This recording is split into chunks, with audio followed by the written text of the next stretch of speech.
Quand George W. devint président, il fut nommé ambassadeur en Arabie Saoudite.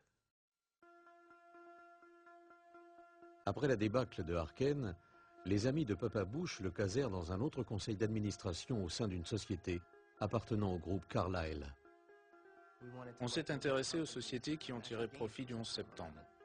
Parmi elles, il y avait le groupe Carlyle, une multinationale qui investit dans les secteurs industriels hautement contrôlés par l'État, tels que les télécommunications, la santé et notamment la défense.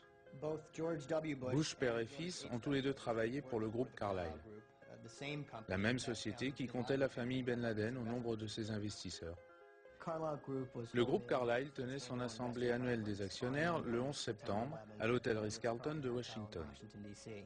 Étaient présents à cette réunion les piliers de Carlyle, James Baker, probablement John Major, et bien évidemment Bush père, bien qu'il soit parti à l'aube du 11 septembre. Shafiq Ben Laden, le demi-frère d'Oussama, était venu veiller aux intérêts de sa famille au sein du groupe Carlyle. Ils étaient tous réunis dans une pièce quand ils ont vu les avions percuter les tours. En fait, la famille Ben Laden avait investi dans des sociétés d'armement de Carlyle, ce qui signifiait ironiquement que plus les dépenses militaires des États-Unis augmentaient, plus les Ben Laden étaient susceptibles de tirer profit de leurs investissements au sein de Carlyle.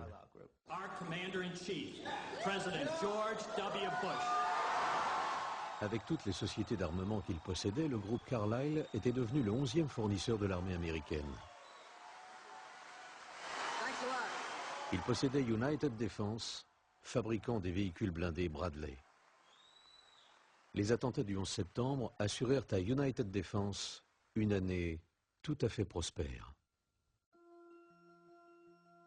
6 semaines après le 11 septembre, le groupe Carlyle mit en vente des actions de United Defense et en décembre fit en un seul jour 237 millions de dollars de bénéfices.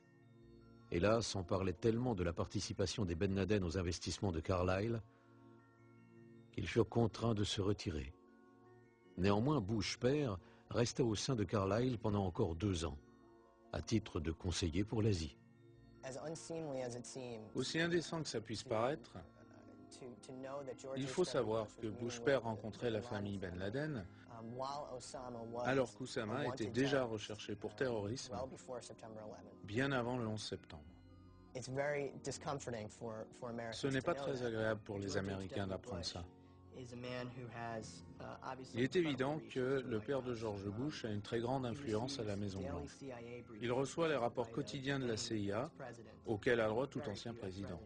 Cependant, très peu d'entre eux font valoir ce droit, mais lui, il en profite.